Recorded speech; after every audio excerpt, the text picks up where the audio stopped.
نحمده ونصلي على رسوله الكريم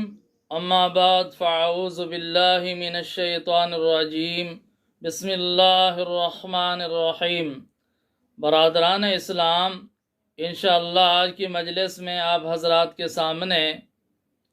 بہت ہی پیارا عنوان بیان کیا جائے گا، حج مقبول کی پہچان کیا ہے۔ الحمدللہ عالم اسلام میں سے بہت سارے مسلمانوں نے حج کا فریضہ انجام دیا ہے۔ اللہ تعالیٰ تمام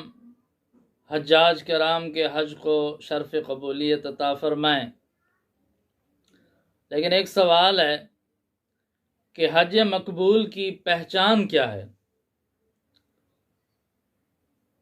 کس طرح پہچان کریں کہ میرا حج قبول ہے یا نہیں ہے؟ تو اس کی کیا علامت ہے، اس کی کیا نشانی ہے؟ قرآن و حدیث میں اس کے متعلق کیا بیان فرمایا گیا ہے؟ تفسیر معارف القرآن میں مفتی محمد شفیع صاحب رحمہ اللہ نے لکھا ہے کہ نبی کریم صلی اللہ علیہ وسلم کا یہ معجزہ ہے کہ جب حاجی حضرات حج کرتے ہیں اور جمرات کو کنکریاں مارتے ہیں تو جن کی حج قبول ہوتی ہے ان کی کنکریاں غائب ہو جاتی ہیں، فرشتے اٹھا لیتے ہیں، اور جن کی حج قبول نہیں ہوتی ان کی کنکریاں غائب نہیں ہوتی اور فرشتے ان کو نہیں اٹھاتے، پھر ان کو اٹھانے کا انتظام کیا جاتا ہے۔ خیر القرون میں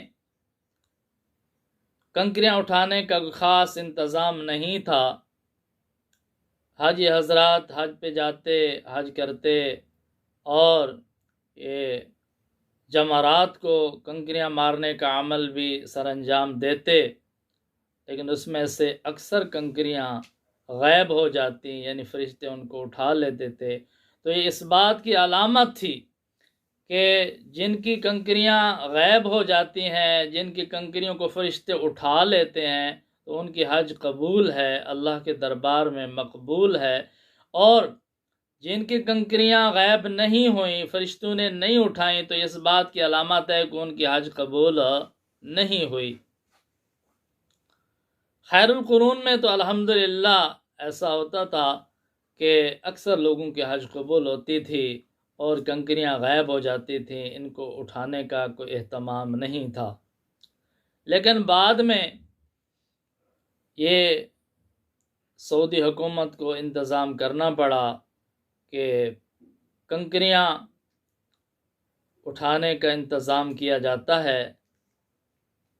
بہت ساری کنکریاں موجود رہتی ہیں، تو اس سے معلوم ہوتا ہے کہ کم لوگوں کی حج قبول ہوتی ہے اور اکثر لوگوں کی حج قبول نہیں ہوتی، کیونکہ یہ علامت ہے کہ اکثر کنکریاں اٹھائی جاتی ہیں۔ تو اس لیے یہ نبی کریم صلی اللہ علیہ وسلم کا ایک ظاہری معجزہ ہے، حج کی قبولیت کی پہچان کا، کہ کتنے لوگوں کی حج قبول ہوئی ہے اور کتنے لوگوں کی حج قبول نہیں ہوئی۔ تو یہ کنکریوں سے پتہ چلتا ہے کہ اگر زیادہ کنکریاں غائب ہو جائیں اور تھوڑی اٹھائی جائیں تو اس کا مطلب ہے کہ زیادہ لوگوں کی حج قبول ہوئی ہے اور تھوڑے لوگوں کی قبول نہیں ہوئی۔ اگر زیادہ کنکریاں اٹھائی جائیں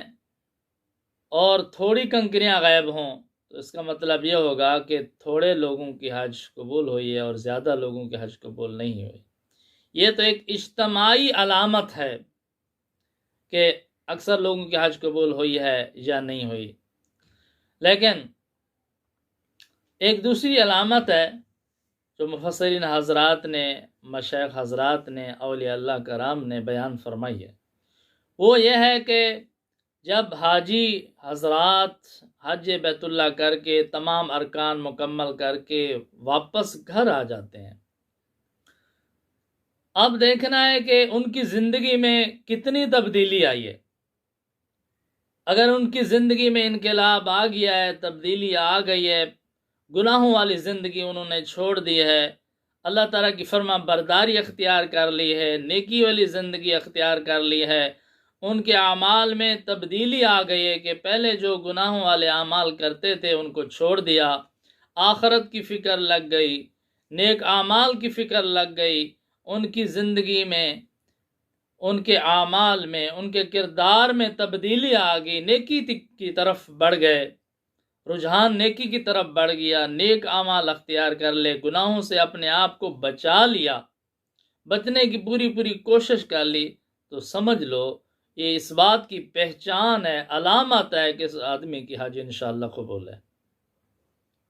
کیونکہ حج بیت اللہ یہ گناہ گاروں کے لیے سمجھو آخری علاج ہے، جیسے مریضوں کے لیے کچھ آخری علاج ہوتے ہیں، ڈاکٹر کہتے ہیں کہ اب یہ اس کا آخری علاج ہے، اس سے آگے اس کا کوئی علاج نہیں ہے، پھر اس کو گھر واپس لے جائیں، یہ ناقابل علاج ہے، آخری وہ انجیکشن لگاتے ہیں، آخری دوائی دیتے ہیں، یہ بس سب سے آخری دوائی، اگر اس سے ٹھیک ہوتا ہے تو ہو جائے گا، اگر اس دوائی سے بھی ٹھیک نہیں ہوتا، اس انجیکشن سے بھی ٹھیک نہیں ہو جاتا تو پھر اسے واپس لے جائیں، اس کی امید نہیں ہے ٹھیک ہونے کی۔ تو یاد رکھیں حج بیت اللہ یہ گناہ گاروں کے لیے، گناہ گار مریضوں کے لیے آخری دوا ہے۔ اگر اللہ کے گھر میں بیت اللہ شریف میں جا کر بھی توبہ کی توفیق نصیب نہیں ہوئی، بیت اللہ شریف میں جا کر حج بیت اللہ کر کے بھی گناہ نہیں چھوٹے، نیکی کی طرف رجحان نہیں بڑھا، تو پھر اس مرض کا اور کوئی علاج نہیں ہے، یہ آخری علاج ہے، آخری دوا۔ اللہ کے مقدس گھر میں جس میں ہر وقت اللہ کی رحمتیں برس رہی ہیں، اللہ کی تجلیات نازل ہو رہی ہیں، تجلیات ذاتی نازل ہو رہی ہیں، وہاں جا کر اس کی زیارت کر کے، بیت اللہ شریف کا طواف کر کے، وہاں حاضری دے کر، روضہ اقدس صلی اللہ علیہ وسلم پر حاضری دے کر، درود و سلام پیش کر کے، آقا علیہ السلام کے روضے کے سامنے حاضری کے باوجود، زیارت کرنے کے باوجود بھی اگر عمل میں تبدیلی نہیں آئی، کردار میں تبدیلی نہیں آئی، اور واپس آنے کے بعد وہی کردار ہے جو پہلے تھا، وہی برے اعمال ہیں، وہی گناہوں والی زندگی ہے، تو سمجھو کہ یہ مریض ٹھیک نہیں ہوا۔ تو میرے دوستوں اور بزرگوں، یہ آسان پہچان ہے، آسان علامت ہے کہ حاجی حضرات اگر حج کر کے واپس آ جائیں اور ان کی زندگی میں تبدیلی آ جائے، اعمال میں، کردار میں تبدیلی آ جائے، گناہوں والی زندگی چھوڑ دیں،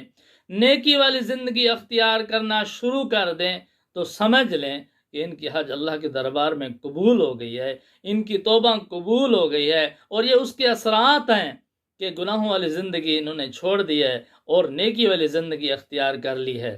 اس لیے میرے عزیز بھائی اور دوستو، حج تو بہت مقبول عمل ہے، بہت محبوب عمل ہے۔ اللہ کے رسول صلی اللہ علیہ وسلم نے ارشاد فرمایا